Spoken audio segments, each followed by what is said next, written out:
July and August, a cool, crisp winter. So the area, as I said, perfect for Chardonnay, Pinot Noir. But there's Shiraz, there's Cabernet, there's plenty of other grape varieties out here as well. Angus cattle here as well, very common beef cattle. Now, two genuine wine periods, ladies and gentlemen. The first one in the gold rush era, driven by huge demand from Melbourne. But as the gold ran out, so did the demand for table wines. By 1920, there were no grapevines left in the Yarra Valley at all. And then none at all till 1970, a big gap. Today in the second period, 3,500 hectares under vines and 50 places to stop and try the wines. That's the mountains east of the Yarra Valley, and that is the eastern extremity of the valley. That's where the Yarra River rises, and those mountains are high enough that you get snow in them. As I said, you can ski relatively close to Melbourne. The 2017 vintage is happening right now. Notice some of the grapes a little further back are still being protected by white bird netting. So the grapes are not off there yet. And you will see some bird netting today. First stop is to drop off a couple people at this zoo. It's a wildlife sanctuary, but it looks to me like a zoo, and here's a bunch of school kids. And notice all the eucalyptus. We were just told there's 800 varieties of eucalyptus in Australia, where of course they are natives. Only 3% of the world's wine is produced in Australia.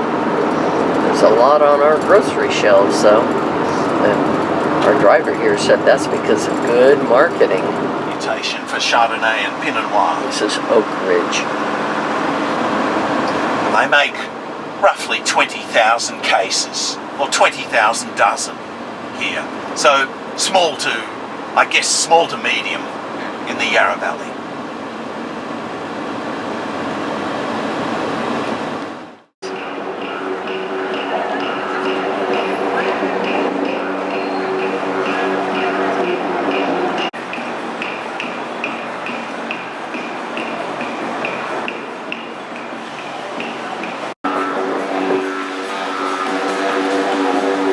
The red roses, Chardonnay, the white roses, and Pinot Meunier, the pink roses. Now these people make 6 times, 7 times the amount of wine as Oak Ridge. This is the original house here 100 years ago. Typical Australian style with a big veranda. This was a dairy before Domaine Chandon bought it.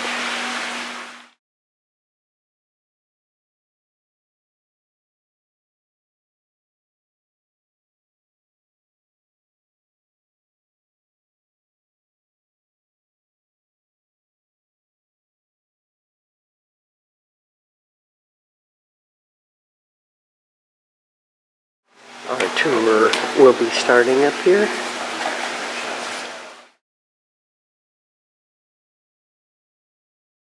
Zealand, they've just bought some of the wine. Yeah, yes, they do.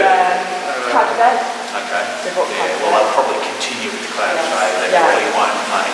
Yeah, that's true. They probably won't because they wouldn't The have. empty bins, they've all gone through the hoppers and into those steel cylinders, which are the presses. You fill them up, you shut the lid, you press a button, and inside the bladders expand and jam the grapes gently through the screen. So air press, bladder press, the most common press used in around the world. Yeah. And the beautiful big barrels, nearly 4,000, sorry, 3,000 litres per barrel. So nearly 4,000 bottles per barrel. Yeah. French oak's expensive in Australia. The small barrels are 1,600 Australian dollars each. And I just have no idea how much one of those.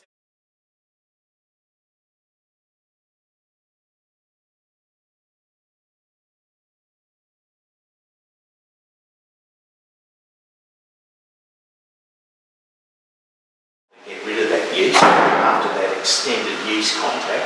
They get them out of the steel racks and put them in the riddling racks as flat as possible initially, and then have a look. This will angle the neck higher and higher into the rack. Now under that movement, of course, all the yeast just slides to the cap. This is part of the tasting room here at Domaine Chandon. Beautiful view.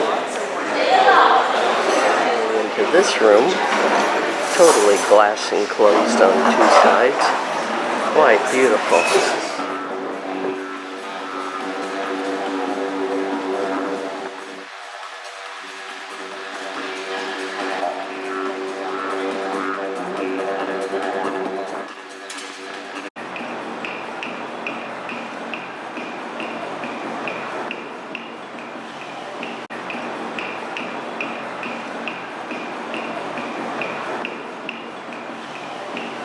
Catch that water, the Yarra River is that line of trees just beyond. Right.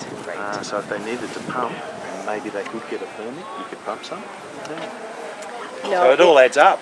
This is all machine harvested, and up near the posts, they miss a lot of grapes, and they don't bother to come get them. They just let the birds have them. As I said, these people are serious orchardists and have been since the 1960s. It's a family business, the Napoleon family, Italian heritage. Notice the apples on the pink ladies. High density planting, you can double your crop, but you don't necessarily need double the space. You just plant the trees closer. And that's exactly what's happened there. And man, looks like big grapevines. Yep. Well, they're kept pruned, they're kept espaliered up against the trellis, and you can see how many apples are on each tree. Oh yeah, it's amazing. Extraordinary crop. 2012 smuggling, champagne methods. So they do have a sitting area out here next to the apple orchard. Shooting off guns throughout this whole valley. Of course, I won't hear one now. But they're using air guns to try to scare away the birds, but the birds are smarter than that. Vines from that era have survived. 1830s. So more recent vines. This is the What has first survived vineyard here out here. is the very first winery building in the state of Victoria. And that's where we're going now. Chateau The most Urne. historic winery building you'll be in today.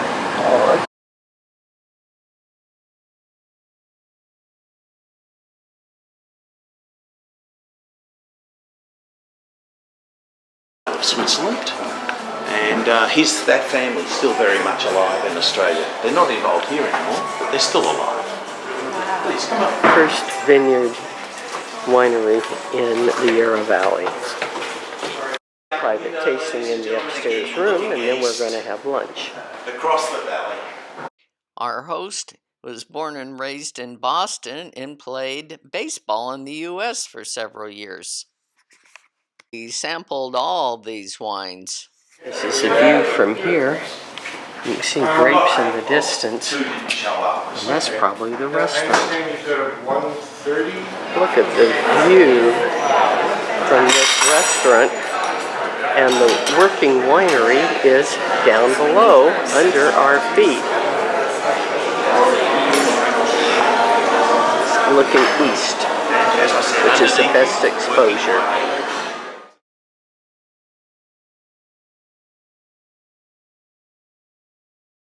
We had a fabulous lunch, and now we're going to look at the winery.